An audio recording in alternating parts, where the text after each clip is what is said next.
Hey everybody, welcome back to your free TV. It is Tuesday, October 21st, 2025.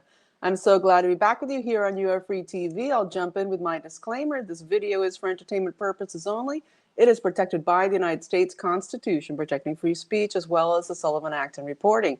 It is not intended to bully or harass anyone, never to incite violence, hatred, or lawlessness of any kind. It doesn't give legal, medical, or financial advice, and there are further disclaimers in the description below. So I'm so glad to be back with you here on the channel. Welcome, welcome. I always start by saying thank you. Thank you so much to everybody who supports the channel, makes it happen. Monthly, especially, you're like the, the royalty of this channel. Not that we have royalty, but you know what I'm saying. Monthly support is so great. And thank you so much to Linda for the donation and for everybody. I'm going to jump in here. I will be plugging at the end of the channel for my great at the end of the video for my great sponsor, c60evo.com/YAFTV. The ESS60, incredible miracle molecule that gets into your neurons, into your mitochondria, cleaning all the garbage out, what we so need right now. So let's jump into the news. It's an exciting day, as always, every day under this second Trump administration. Should be the third, but is the second, is just off the charts incredible. So we have so much news. I'll put on the glasses and we'll jump in. And I think I'll start off by just saying this, which is very interesting and exciting. We might have Mike Lindell, who of course has been ruthlessly just attacked and assaulted and constantly, especially by the AG of Minnesota, who is the Islamist who wants there to be, just like MBamdani, where they send social workers to domestic assaults and rape. Okay, send us a social worker after you've just been violently assaulted. Yeah, but anyway, Mike Lindell sort of teased today that he is thinking of running for governor of Minnesota. And I think this is fantastic. Basically, I think partially it will be a help to get him protected from the massive lawfare against him. And I think it would be a fantastic run. And so check it out. Go to LindellOffenseFund.com, LindellOffenseFund.com, because besides that, of course, he's caught up in this DOMINION case, and also Smartmatic going after him so hard. He's the last standing person who has not settled or basically, just bent the knee to these people. And as Tulsi Gabbard is putting out these cases about Smartmatic with their bribery against something in Malaysia, all of this stuff going down, there is he needs to be able to defend himself because they're trying to steal his company without jury trial, and basically just say he's default guilty, just like they did with Alex Jones and others, these precedents to do with free speech. He needs about $200,000 in the next week to be able to launch his appeal. They've stripped him of tens and tens of millions of dollars, okay? So if you're in the means to do so, go help out Mike Lindell, and let's hope we're then funding him in the future to run for governor in Minnesota. I think it'd be fantastic. So that's a little aside. Of course, you saw the thumbnail in this video. We're going to be talking about what looks like it could be Xi. Really, he might not make it through this 4-day plenary to be still running China. So it's huge, and we're going to jump into that soon. So hold on, and we'll be getting there. But I wanted to talk about, of course, covering the waterfront here with the news because there's just so much of it.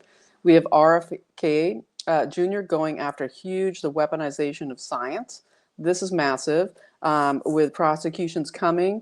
And this reaches way back. Everything goes back to Epstein, right? But with Robert Maxwell, he's known as this huge publishing magnate, right? That he owned the publishing out of the UK. He's triple agent, Mossad, MI6, and Russia. Anyway, he controlled so much of what was medical journals, and people don't really realize that when they think about, of course, why was Epstein obsessed with science and all this? And now we know after the biowarfare and the planned transhumanism takeover of human biology. However, RFK Jr. is going hard on this weaponization of science, and we get Ed Martin out of the weaponization of government, okay, who is the real deal, should be replacing Todd Blanche as assistant DOJ, but he is with Harmeet Dillon at the Weaponization of Government Task Force, and they're going after the regulatory capture of HHS. Okay, and this is huge because it gets into prosecutions coming into things related to the Institute of Medicine, which is kind of infamous all the way back. It's basically, this was used at the CDC to vouch for totally toxic, horrible things, from Agent Orange to mRNA, getting validated as good and proven science when they're absolutely super toxic, and that fraud, just massive fraud, committed through this Institute of Medicine. And so basically the prosecutions are coming to do with defrauding the federal government. You can check out this at mahainstitute.us, and yeah, this is going down. So they're holding, they're holding plenary meetings. They're talking. They're getting testimonies, all of it, and this gets into the medical journals, which RFK Jr. has been talking about for some time. The fraud within the medical journals, where they'll totally drop great, totally double-blind studies and proven medicine from the journals, and especially we saw it all massively during the biowarfare era, even though that era is constantly going on. But the one where they tried to turn us into a totalitarian country a few years ago. Well, yeah, the medical journals are on the hot seat here, basically for falsifying the record of public knowledge through the removal of legitimate studies, from everything to do with the V, to promoting bogus studies. And so this is all going down. It's very exciting. And we're going to be seeing some prosecutions here. And it's very, it's thrilling to me because we have everything to do with one of the big players here. I believe his name is Tom Shikoro, known in that world as sort of the big pharma fixer, that they'd always call on him to push these bogus studies, to push fake science. And with regulatory capture, we're talking about instituting policy based on corporate money, okay, coming in, and all the payoffs and the careerism to do with big med pharma, deep state careerists, right? Just like the SES, what we talk about in in the State Department, other places across, that have created deep state over decades. The same thing at the HHS. They're going after these people, and this guy Shikaro, and I might be getting his name not exactly right. I need to recheck that. I don't think I wrote it down correctly, but basically some of the big things here is pushing shots on pregnant women, despite massive evidence of fetal damage and death, not to mention the health of the woman. So basically, where you're seeing, we saw with the mRNA shots, the V shots, that we saw, massive miscarriages. Okay, that happened with that. So this is all going down, and I think it's super fantastic. Yeah, something to celebrate. And so going on from there, I will just touch on this real quick. We now have this coming out of the New York Times, the toilet paper of record, where we get this situation of Amazon now coming out, being basically caught out, but it's planning. It's so funny, after the Amazon Web Service crash yesterday and over the weekend, that we get this situation where it's now come out that basically they're going to be laying off 65% of their workforce, that they are going with robots, and these people are not reliable or act as quick as what they need from their algorithms. And these people that are working for Amazon in the warehouses, they're just constantly surveilled and constantly having to respond to everything run by AI through their cell phones, prompting them, telling them what to do every second of every work hour. But they'll be gone soon. It looks like about 600,000 people are going to be gone, and so it is. It's up and coming really quick, and we already know it, but it's sad to see it. because of, these are side gig jobs. These are also just gig jobs. A lot of people who work at Amazon can't even afford a place to live, right? They're living out of their cars and then going to work in these massive warehouses in the middle of nowhere. So very interesting to know that, they're expendable, right? They're expendable. And so as we move forward, I'll mention this real quickly. We have also coming out that Antifa has put out, Antifa adjacent groups, that basically now they're creating a hit list of the people who were at the White House domestic terrorism meetup, where they brought in independent reporters, people like um, um, uh, uh, Hernandez, she's amazing. Savannah Hernandez, Nick Sorter, Andy No, these people, all of them getting put on an attack and hit list by Antifa. So we'll see, pray for their safety massively. And then in the James Comey stuff, we've got Brennan referred to the justice system we get Brennan referred to the justice system for indictment, for investigation. Okay, there's way more going on besides this, but it comes out through totally corrupt Jim Jordan at the judiciary, right? That judiciary is now saying, "Oh, we suddenly know that Brennan has been, lied multiple times before Congress about." And in testimony to their committee, that basically, he knew everything about what happened with the Steele dossier. That it all was coming through him, is why they did the fake ICA report that then lent to the creation of the Steele dossier being involved in everything going after Trump. And that's they're putting that out as big news now, but there are already, in my understanding, a Brennan grand jury out there. So this seems like a diversion and deflection. We have Tulsi Gabbard's amazing report already come out, and Caroline Leavitt has spoken about it from the press room at the White House, completely detailing, how Brennan orchestrated with Comey. Specifically, we even have Svetlana Lokhova, who was the woman they tried to entrap in this honeypot scheme, which never happened, to go after General Flynn. That they had an affair that never happened. Flynn's a Russian agent. All of this in the beginning of this, and basically this situation of the Trump treason, the Trump coup, in his just getting into office, trying to disrupt and take down his presidency, as Barack Obama at the head of it, with Brennan and Comey and Clapper, etc., is that what she is saying is, these operations were being handled in the UK with MI6 and CIA, and that Gina Haspel was the head of the CIA station in London at that time. Okay, Gina Haspel, who then becomes CIA director, right?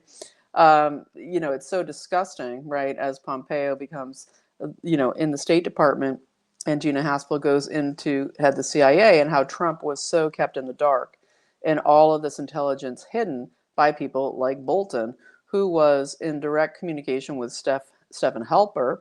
And Halper, of course, was out of MI6, out of, connected with CIA and FBI, out of London, working directly with Chris Steele. And Bolton not only knew about this will be part of all the indictments coming down against Bolton, but that Bolton's aide at the time was that globalist Soros operative Fiona Hill, right? Super involved in the impeachment of Trump, just the coup attempt against Trump. So I don't want to waste too much more time on this. We all know about this, but it is just important to understand that Bolton blocked the D class that Trump was trying to do on Halper's involvement, because he was direct link with Halper. In 2018, and then in 2020, Trump, right before they stole the election, well, after, I think it was in December, after they had stolen the election, that Trump declassified this information, and then Biden immediately reclassified it. And so we're going to be seeing a lot more coming out over Bolton. And so as we move towards the China information, we're getting there, but sometimes you kind of use I want to put that in the middle of the video because there's so much other news to talk about. And I think I'm going to talk about here with JD Vance today in Israel. Very interesting that JD Vance goes to Israel today. Just a little aside on that, it's the same week that Tommy Robinson is in Israel doing his, it looks like an October 7th tour.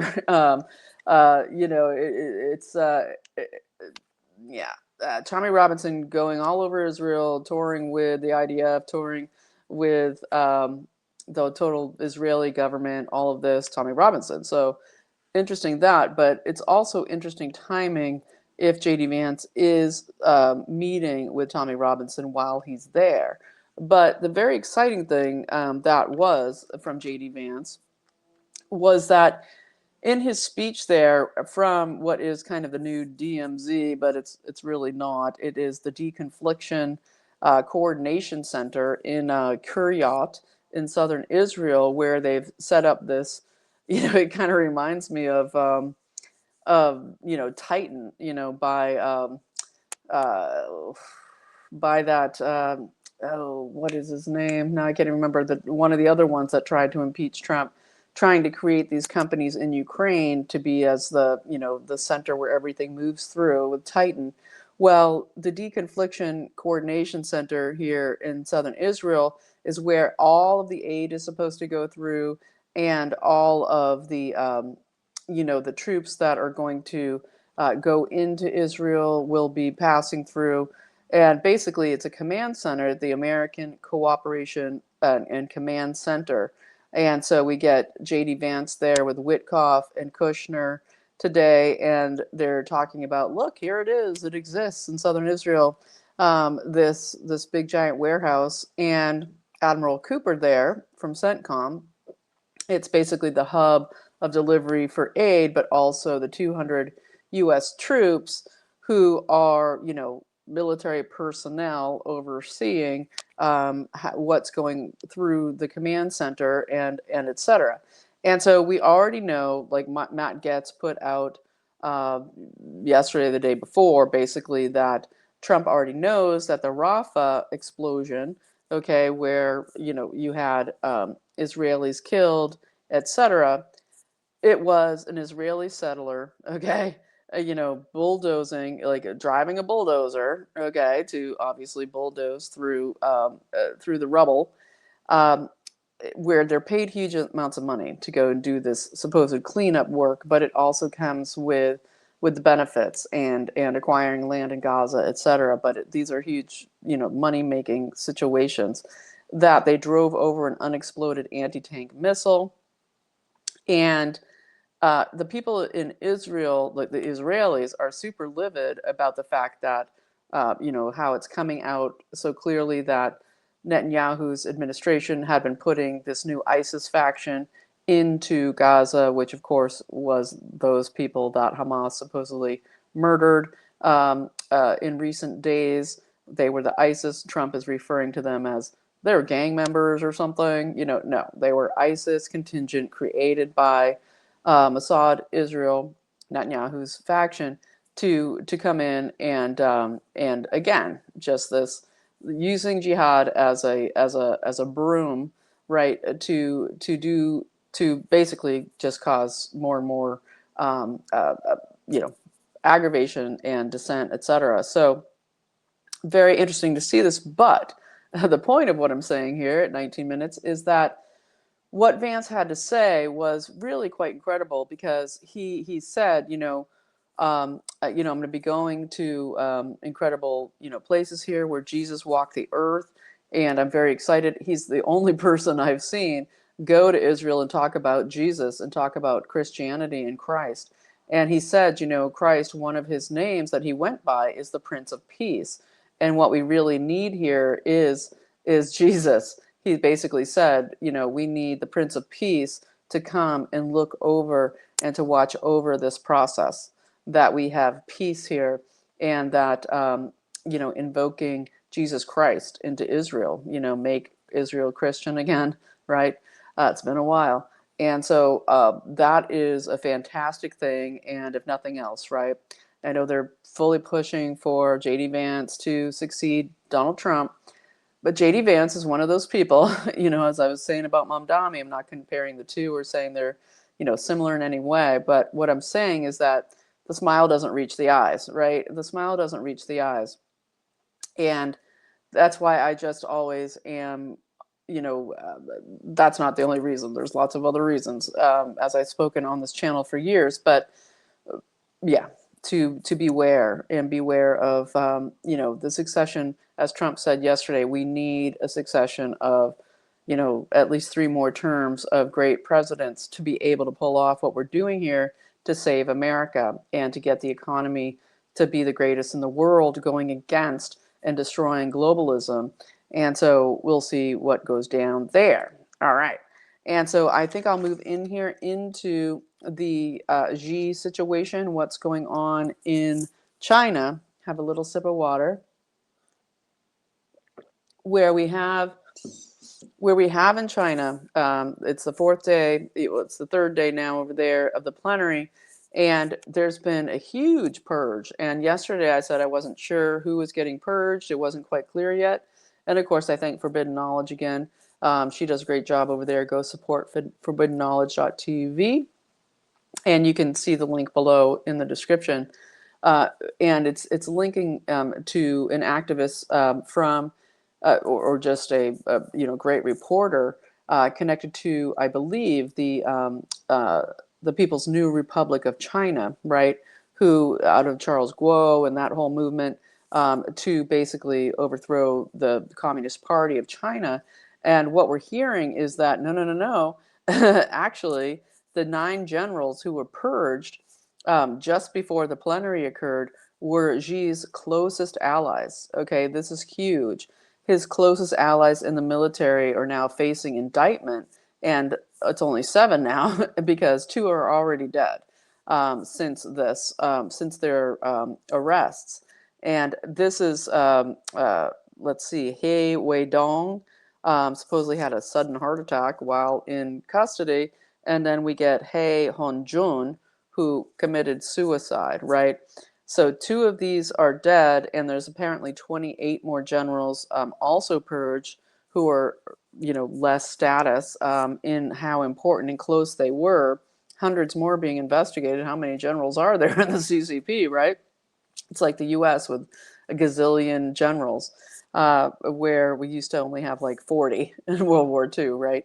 Who ran the whole deal and made sure everything was buttoned up. But basically, this is really, really incredible because this is General Zhang Yuxia, who was connected to the other CCP elder official who was at the UNGA, the United Nations General Assembly, back last month, who took the trip to Washington, got the word out to Trump that, hey, look, Xi is losing control, losing power, and Trump keeps pushing off, okay, and in, the tariffs, the meeting with Xi, he's been saying recently, we don't know if this is going to, if I meet Xi, he keeps saying, right? As this tariff thing keeps being put off because he knows that Xi is losing power and that we're seeing people like the General Zhang Yuxia being responsible for things like this purge in the military and the military tribunals coming up, because they will be military tribunals. And so, the press is reporting the opposite because Xi still holds a huge control over the press. It's kind of like the deep state here in America, where they're so bought up and paid for, they still haven't caught up with the times that they need to start changing their tune and their scripted news, meaning the olds, that they need to get real, but they're still doing what they've been told to do, and kind of putting out the opposite, that no, it was Xi who was purging the generals, etc. But that is not true, because unlike the media, where they still hold control, it looks like Xi only has control of about 10% of the military, and this gets into the generals being purged were responsible for what was going to be the upcoming invasion of Taiwan, and that was imminent. And Xi has been holding on to that, wanting that to go forward. And those were the people purged, as well as those in charge of the development of nuclear missile systems that are meant for war, and especially with a projected World War III, and that being, against the USA.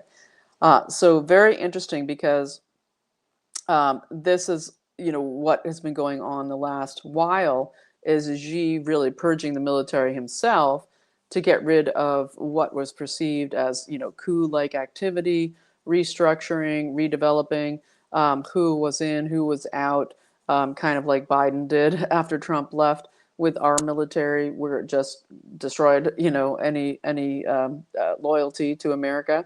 Well, Xi was doing this as well over there, and what we're seeing is those generals involved with that were also those who were purged. So it is a intense time as Trump is kind of waiting this out, and it's kind of makes me think of what Trump is also doing with the Russia, Europe, Ukraine situation, which we're going to get into here in a moment. But what we look at is, the CCP, PLA has been really close to an internal civil war within the CCP, and so and a coup, and that this basically staved that off. And now at the plenary, we're waiting to see what's going to happen in a couple of days here. At the end of the plenary, is Xi still going to be in power? So that's what I wanted to cover on that. I think it's pretty amazing and intense, and we're just going to keep watching what happens. Okay, and so as I move in over to Russia, I think I will basically, start with the fact that in the EU, we have, again, the push to, after the fight in the White House, Trump sends Zelensky packing again, no tomahawks for you, we're meeting in Hungary, etc. And then what it came out today, after Rubio and Lavrov talked, they said there's no need for an immediate meeting. And you look at the mainstream news, right up to Fox and whoever, and, the Heritage Foundation, all these same old gas bags coming out and saying, this is just, Putin is playing Trump, Putin's playing Trump for time, he's just waiting him out so he can get more warring done, keep taking ground in Kiev, and he's just waiting out Trump.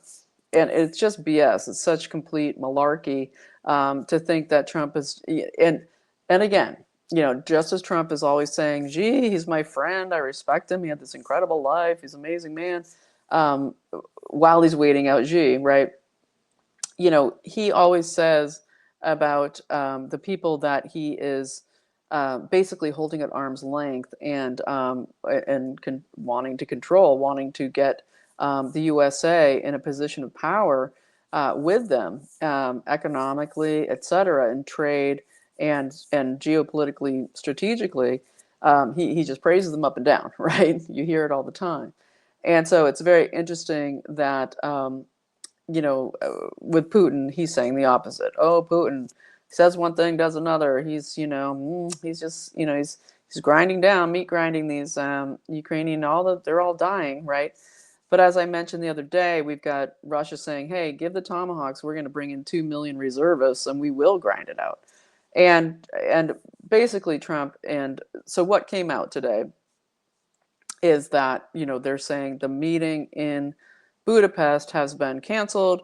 We'll see what happens. We had such a great conversation between Lavrov and Rubio that it's not needed right now. And this, the EU is pushing again still to liquidate the Russian seized assets out of Euroclear. And even though the Belgian prime minister, who they tried to assassinate recently, is like, well, that will destroy the euro. Good luck, not a good idea. We get, this $350 billion that the EU needs so much, right, to incite war, because it's not only the money, although they have no money and they have no soldiers and they have no warring machine in Europe. They they also want to hit Russia hard to make them hurt and make them angry. And they want to incite and keep poking and poking and poking the bear to get their World War III, which is the only thing that they think could save their globalist agenda. Okay, it won't save their countries, it won't save the people, it won't do anything except consolidate power within Europe to smaller and smaller and smaller hands, stealing more and more and more from the people, killing off tons of Western civilization, Europeans, etc. So they're pushing for that, and basically what we're hearing about this supposed canceled meeting is that this was a leak out of CNN that then had to be dealt with after this call with Rubio. Rubio, he's a squirrely player, but what we get from Lavrov out of Russia, they said, our position hasn't changed at all since the Alaska meeting. We still stand with the exact same position, which is the position that Trump posited to Zelensky and just said, accept Putin's terms. The war is done. To the victor goes the spoils, and this is not. It's just not going to go the way you want it to go. Well, what Lavrov also had to say is one of the reasons that the consideration came up over Hungary being the meetup point in this unspecified date. The reason it was unspecified is because you had Poland, the foreign minister of Poland, basically threatening Putin, saying, "Hey, if you fly over Poland to Hungary, we could take down your plane."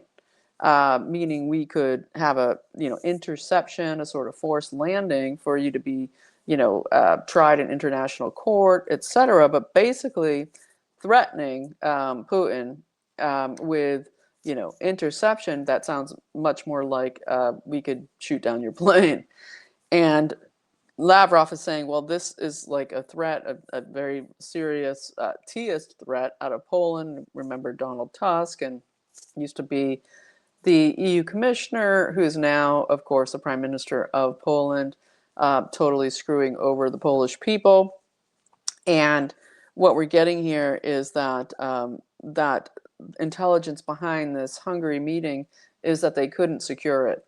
They couldn't secure it. And so maybe they'll be meeting back up in Alaska again. But that out of Rubio, we're hearing we had a very productive call and concluded that there's no need for a meeting before next steps are taken in the process that we've already outlined. And so it'll be very interesting to see what comes out of this as we keep moving forward, because it looks like a lot of disinformation, but also Trump keeping the EU on its heels, that they don't know exactly what's going to go down. He's getting massive,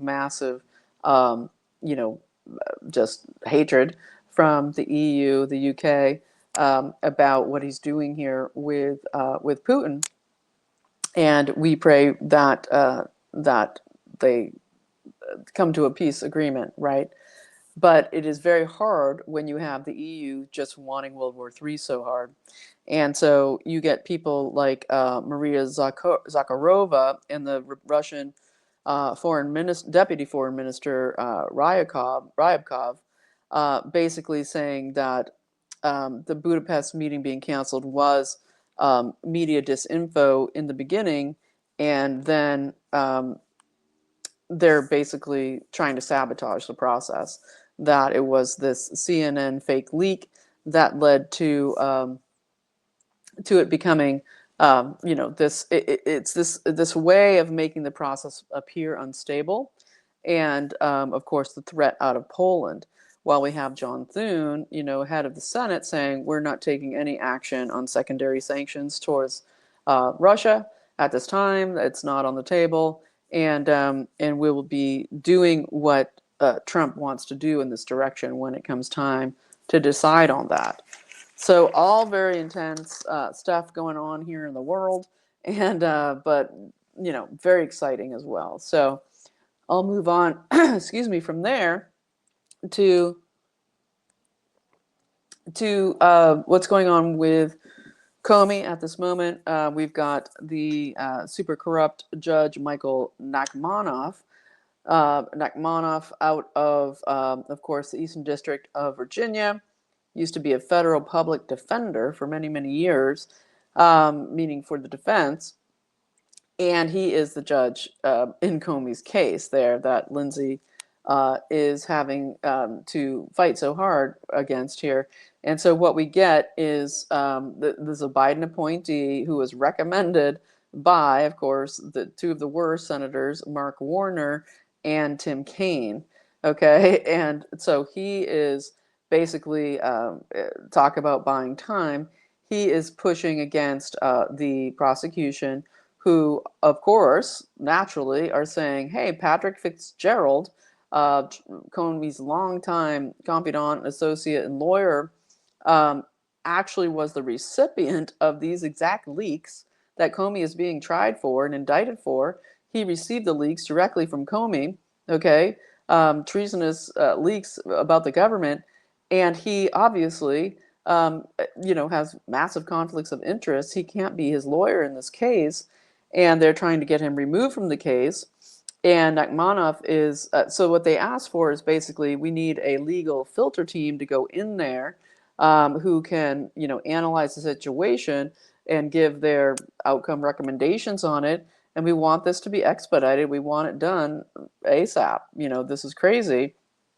And Nachmanoff didn't grant that, basically trying to slow roll this process of possibly, as should be, if justice rules, the removal of Fitzgerald from being the lawyer of Comey in a case that he's absolutely has received the leaks that Comey is on trial for. Okay, it's insane. And I've detailed it before, linked it before with the proof around it. And basically, Comey needs Fitzgerald to be his lawyer in this case, because if not, he is, of course, an extremely credible witness against Comey. So if he doesn't have, attorney-client privilege, that can't be violated, and they still could try to do that even if he is removed. However, he would be a very valid and potent witness in this case for the prosecution. So let's pray that the good old, DOJ, the team there in Virginia, having to fight against Todd Blanche and all the deep state demon, whatever they are, whoever they are, Todd Blanche, the Democrat, basically. We need to, push that Comey doesn't get this soft glove treatment, but it is, of course, as we would know, this upstate battle against the Inns of the Court and the Pilgrim Society and this deep state judicial system. So, like during this shutdown, Trump, let's hope so many of these, as they call Darth Vader, being Russ Vogt out of OMB, let's get rid of the corrupt SES members, right? The careerists, the deep state careerists that build this whole totally corrupt, disgusting judicial system. Let's start, getting them fired one by one, 10 by 10, just get them out. Okay, and so moving from there, I think I'm going to just mention this as I sort of round up and close out here. We have coming out of Just the News with John Solomon, great expose on MBamdani when he was spent his college summer, I believe, studying Arabic in Egypt, or just, further development. These, whenever you go for a language, summer program in a Islamic state or anywhere, China, wherever, it's always, always in quotes, but very likely connected with being groomed for a larger position.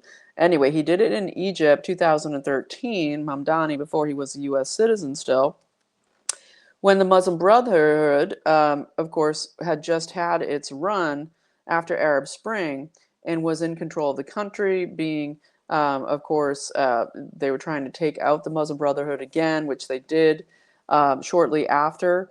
But MBamdani was there, and he basically, talked about in his writings around this about experiencing the addiction of revolution and protest, and how it was so exciting to be there during the Muslim Brotherhood reign. And it's just so important to, I've linked it below, and I want you to read it, because it's so important to understand the mind of the people, right? Because we're seeing another Mamdani being popping up, Katie Wilson, not quite the Mamdani Muslim Brotherhood, but Katie Wilson is likening herself to Mamdani in her communist desires as she's running for mayor of Seattle. And you have to remember there's this whole, international globalist mayors, just like the governors, but the mayors 2050 out of the UN, out of the World Economic Forum, they're all trained, groomed, paid for. And it is to, of course, take down the USA with the Red-Green Alliance and hand it over to the globalists who want to steal this country. So it's so important that we go against these people. And of course, Omar Fatah in Minnesota, I believe, being supported by Ilhan Omar to do the same thing there.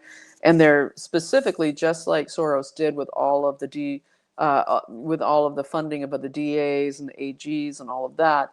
Now this is a massive push here at the in the fourth quarter here, trying to push these mayors because that's where the weakness is. It's because people still on the local level, as much as more than ever, are fighting back now, not more than ever, but more than recently ever, okay, the last couple of decades, getting involved so much in local politics. But that's why we need it more and more and more, that you get involved in your city council, that you run against the deep state World Economic Forum planted, a lot of times foreigners, certain mostly from out of state who moved in recently, taking over your cities and towns. That is the most important thing you can do, is getting involved in these races that are local, mayor, city and town councils, people who control the land commissions. All of this is so vital.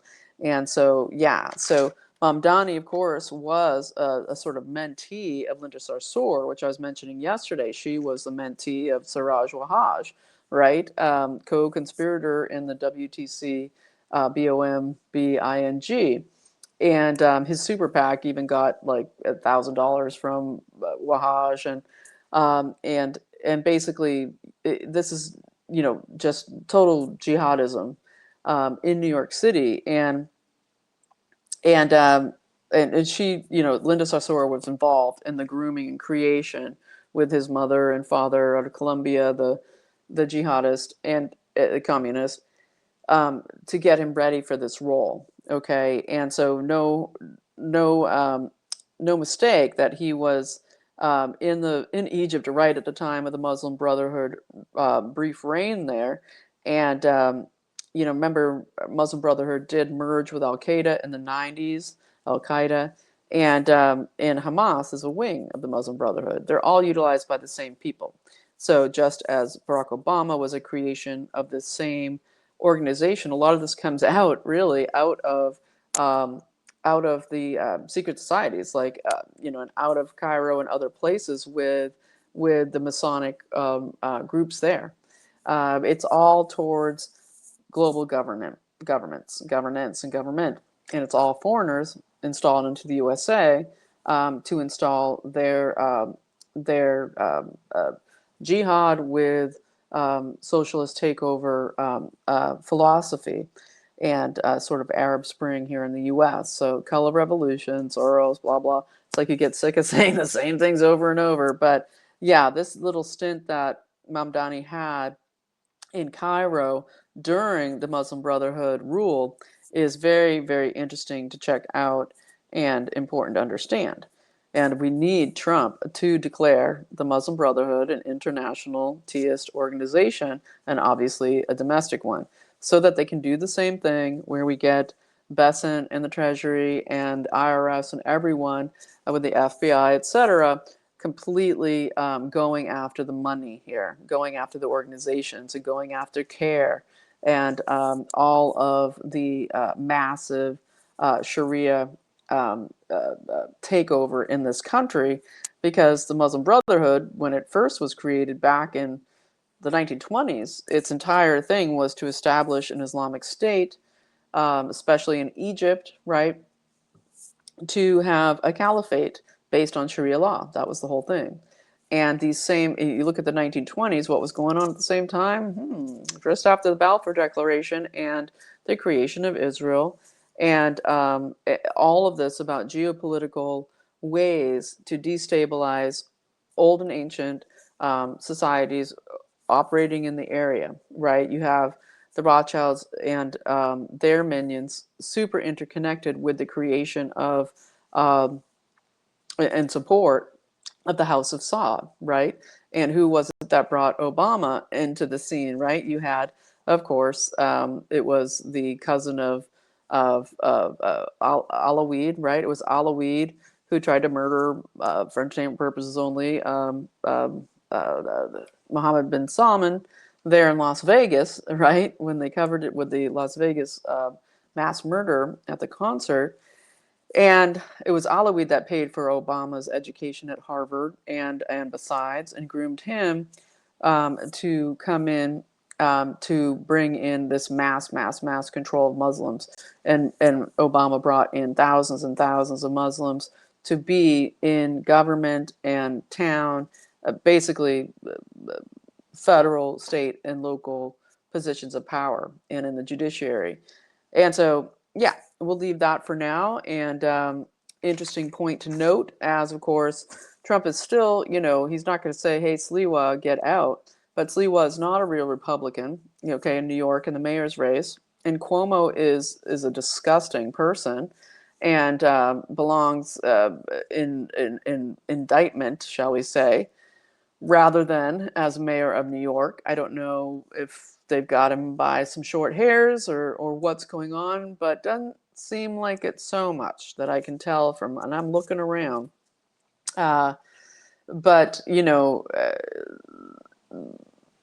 Sliwa won't drop out. MBamdani's in the lead. And the fact that this was set up this way just makes the whole entire thing look set up, right? Makes the whole entire thing look set up, and basically, prayers on what's going to happen to New York City. And so let's just kind of wind this down with a couple little tidbits of information. We have, I didn't mean to mention this when I was talking about Israel. We had a huge march of Orthodox Jews in New York while all of this is going on, basically coming out and in protesting Zionism and saying that, Zionism is not Judaism, Judaism is not Zionism.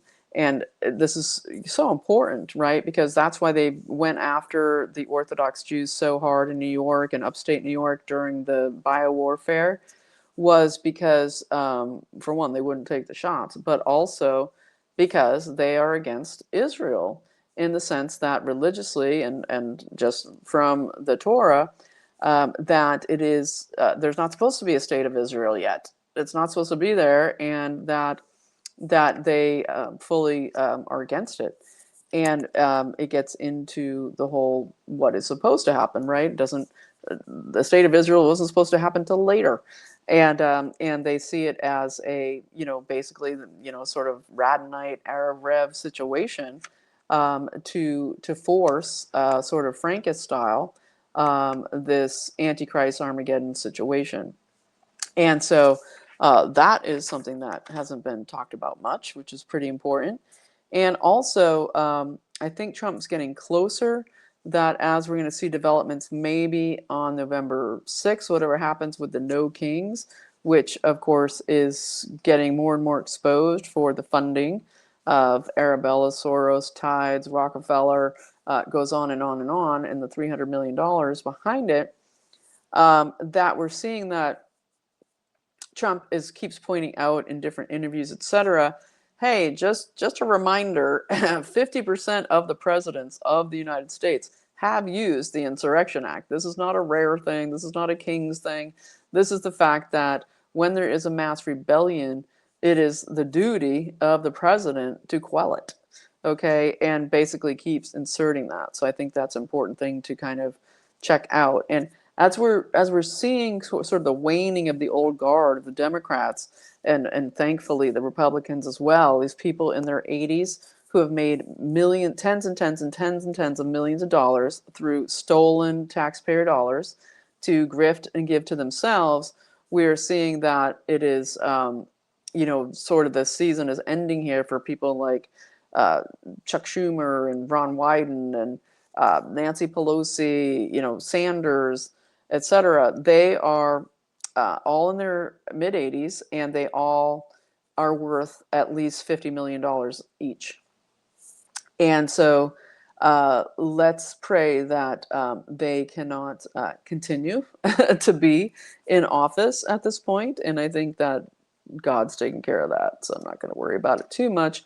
But the day has come, and they are the shining example, okay, of grift and everything wrong with this country, of how you go in, a not rich person at all, into politics and come out a massive, mega wealthy person. It's disgusting. So, okay.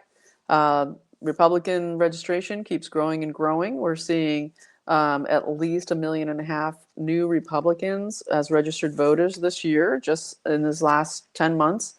And that's fantastic as well. And I will just mention this on the way out, which is, of course, this great story coming out of James O'Keefe with OMG. So good. This is about the Small Business Association fraud under Biden, and how they created, huge amounts, like the U.S. Remember, they were doing the USDA. It was everything DEI everywhere, but it was all just a giant grift to give the money back to their, their massive corporate companies. Okay, so they would use DEI as a way to funnel the money into these companies to do all the work. And what we get here is what's called 8A SBA fraud, Small Business Authority fraud. And 8A was a program of minority, subcontracting scheme. And this is like $100 billion scheme, of course, created by the Biden Autopen people, yeah. So Blinken et al., right? But there's a lot of people in there, but I'm not going to name them now. But this woman, Melaine Cromwell, was caught on tape with James O'Keefe dressed up looking like something out of like a really bad B movie. So bizarre that it's so funny. These people are so out of loop, they don't even know what he looks like. He looks exactly like himself, but dressed up badly. Goes with this woman posing as somebody who wants to hire her for her side gig, which is like catering. And she's making buku bucks out of this SBA fraud to do with something called ATI Government Solutions that got $100 million in contracts. I mean, it's so nuts. $100 million in federal contracts by being a Native American associated company. She basically says, there's no competition. Once you're Native American, you win automatically these contracts. And then we outsource. She literally just said all this right on tape. We outsource 80% of it, the work, to subcontractors, okay, which is totally illegal, because in these SBA contracts, you have to do at least 51%, little over half of the work yourself by your own firm. In her case, it would have been ATI Government Solutions, connected with the Susanville Indian Rancheria, and she's out of Arlington, Virginia. So her big quote from this bombshell video was, pass-throughs are a great thing. Pass-throughs, right? The pass-through is where, you get the contract, and you just push the labor along to your subcontractor, who is just one of these, grifting deep state corporations that I'm sure massive amounts of money goes back to the politicians who set the whole thing up. And the CEO of that ATI Government Solutions is Firmage Crutchfield, very Native American sounding name, but no, he's like a, just a white leftist guy. And so great job by James O'Keefe over there at OMG. Okay, I'm going to leave it there today. And thanks so much for watching. I'll be back again tomorrow, and we'll get more into more stuff. But I will end by saying thanks so much. And if you found something that really, new information, new angles, the channel worthy of supporting, There's ways to support the channel below, and I so appreciate it, and I appreciate news tips and prayers so much. Thank you, thank you. You keep the channel going, and I really want to remind everybody of my great sponsor, c60evo.com/YAFTV. This is the great company that allows me to give away 2 bottles of the capsules every month on this channel. I love the capsules because I can put them in my pocket and take them throughout the day. And what they do is they get into your mitochondria. They go spread into your trillions of cells, okay, these incredible ESS60, which is the C60 fullerene, but it's super uber pure, made in this incredible advanced lab in Houston, Texas, where all of the garbage is taken out. There's very, very pure, extremely high quality, used in all of the studies that have been proven to show that C60 is an incredible healing and longevity supplement because it's so pure. That's why they call it ESS60. And more studies are coming out soon. There's some really great things coming out to do with migraines. People are having huge success with migraine treatment. And basically it gets through the blood-brain barrier to help clear out everything from your neurons, gets into your mitochondria and all your cells, taking the garbage out, right? And cellular health is what is longevity, right? Whenever there's cellular dysfunction, it leads to the various diseases. When we get hit by, the bioweapons and the toxins and the crap and the chemtrails and the nano shit, all of it, basically this goes into your cells and it's capturing the garbage. It's working with your glutathione and melatonin, your hormones, and taking it out of the body. And it stays in your body for quite a few days, reconstituting and taking more garbage out of your cells. It's just amazing. You need to go to c60evo.com/YAFTV. Use the code YAFTV for 10% off. People who subscribe to the channel get 15% off. People who donate to the channel get 15% off and another link sent to them on how to do it. And I give away 2 bottles of this every month, randomly selected to people who are supporters of the channel. So check it out. And they have, of course, the liquids. This is the EMT oil. EMT? Sorry, I'm having MCT oil. Sorry, too much in my brain. MCT oil, which I love. This is the coconut oil. All organic, traded oils here. From single sources. This is, of course, this is the MCT oil. This is the olive oil. Olive oil has the highest concentration. MCT oil, people love it for workouts, for recovery from workouts, for soreness, inflammation, all of this kind of things. But if you check out the testimonials on the website, you'll see just it's across the board with neurodegenerative issues, autism, MS, turbo cancer, all of it, people having incredible success with this product. So thanks so much for letting me plug. You are free. Put on your God's armor, just as J.D. Vance said today. Let's pray his smile reaches his eyes someday, that, we need Christ. We need the Prince of Peace to be watching over all of this as we're in this incredible, incredible time in the history of the world, watching there be the fight back and take down of the globalist empire versus the people and humanity. So we are free. I will see you next time.